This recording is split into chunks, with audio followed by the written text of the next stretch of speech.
Congressman Steve King's a Republican from Wyoming. Welcome. Congressman King, thank you on. We have you on tonight in an unusual circumstance. Would like you to advise us. I don't want to argue with you tonight too much, any more than we have to. What does it look like in your party? I grew up in a Republican family in Pennsylvania where they have moderate Republicans. We had people like Eisenhower, an Eisenhower Republican, sort of a moderate Republican. We had the liberal Republican crowd like Rockefeller. Then we had Nixon sort of in the middle all those years. Now it looks like a fight between the Romneys, who would have ran. He's probably been running since he was a kid when his dad failed to win. Pawlenty's probably a guy who's been running for years in his mind. And now we have these new people coming into politics, some of them with a religious background like Bachmann and Rick Perry. Who's going to win this? Someone of that new kind of background in the Republican Party or the traditional wing, sort of the whose turn it is crowd? Well, that's a good question, and that's hopefully what we'll be helping to decide tonight at the debate and then Saturday in the straw poll and beyond into the caucus and the primary, Chris.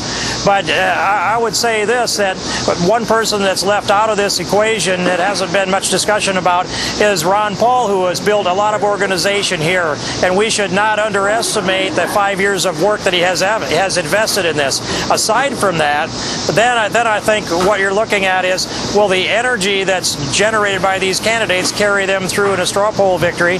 And of course we've got some candidates that are fairly high profile that have not entered into this straw poll competition, and that changes the shift of this, and it'll shift this debate tonight.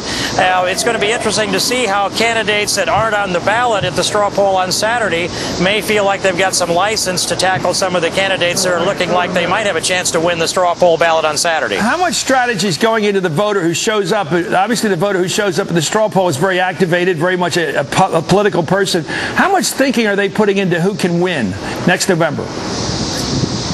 Well, there's a fair amount of thinking there, but if I look back on past Iowa caucuses and the straw polls that went with it, it seemed to me that the strategy on who could win took a hold more moving towards the caucus in February 6th, as it's scheduled now, than it does for the straw poll. This vote is more, I think, about how you can generate the energy to get people to come here for this vote on the day on Saturday. That's how I would view it, Chris. So it's really hard. How much the voters feel excitement, the passion rather than numbers? Well, I think that one of the things I'm watching is the kind of energy that it is injected and how people respond. And, for example, last night, Herman Cain spoke up at Okoboji to a crowd of about 500. He had a long period of time where he could speak, and he moved those people considerably, but it's a 2.5-hour drive down to Ames. So that's a different equation than if he'd been standing in Ames with a crowd like that. And I think you'll be looking at how much did Tim Pawlenty invest and how much energy did he generate with that. Rick Santorum says a lot of the right things. We're going to see if they've got the energy to come to town. And I wish that we had Mitt Romney engaged in this full bore, and I wish John Huntsman was here full bore. Then there'd be more of a balanced measure. But as it is, the debate will set the stage for the straw poll on Saturday, and who knows how it'll be evaluated in the end. Let's talk about Mitt Romney. Sam Stein of the Huffington Post reported that he, quote, on at least 16 separate occasions, Michelle Bachmann petitioned the federal government for direct financial help or aid. A large chunk of those requests were for funds set aside through President Obama's stimulus program, which Bachmann once labeled fantasy economics. Bachmann made 2 more of those requests in the Environmental Protection Agency, an institution that she has suggested should eliminate when she gets to the White House. Now, here's a question about jobs. I want to get to policy now, not just politics, and that's the question of job creation. It seems to me that everybody, when I grew up, wanted to have a military base near their house because that meant jobs. They liked the idea of the aerospace program. That meant jobs. They loved Boeing out in Seattle. That meant jobs.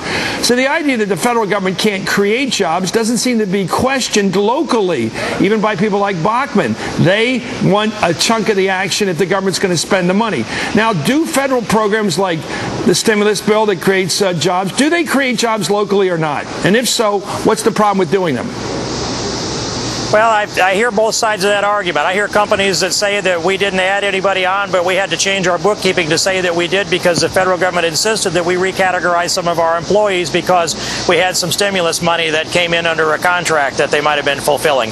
On the other hand, you can't deny that when government money is spent, there are people that are earning that money, and yes, it is jobs. But here's the connection, and it's this. The vitality of the private sector creates the wealth that is taxed to pay for the government jobs. And we're coming to this point now where the vitality of the private sector, the private sector specifically, is being diminished by taxes and regulation in an increasing way. I think this debate is about the difference between Keynesian economics, which is government can tax and borrow and spend and create jobs by developing a consumer economy, versus the private sector, which produces goods and services that have a marketable value domestically and abroad. I agree that with will be the dividing line in this upcoming president. What about the biggest economic lesson of the 20th century, where World War II, the build-up when we started to do Lend-Lease and supporting the Brits and the other allies in that fight against the Nazis, and then we got into war. That boomed our economy because all those defense jobs. Wasn't that an example where government spending created jobs? There are a lot of economists that will say so, and President Obama is one of them, and I've heard him say it, that along came World War II, which was the greatest economic stimulus plan ever. He regrets that FDR didn't spend more money in the New Deal. But I will tell you that our Dow Jones Industrial Average that we've watched go up and down dramatically in the last couple of weeks didn't recover from the October 29 crash until 1954, and I believe that part of that was the interest and the principal that we had to service on our debt. So there is a balance. And most economists that look at the data will say a percentage of the GDP is all you can take. There's an optimum point there. I say it's 18%, and I hope we pass a balanced budget amendment that will state just that. Well, it's a good debate. It's a good debate. Thanks so much. Steve King, Congressman from Ames, Ames, Iowa tonight. Howard Fineman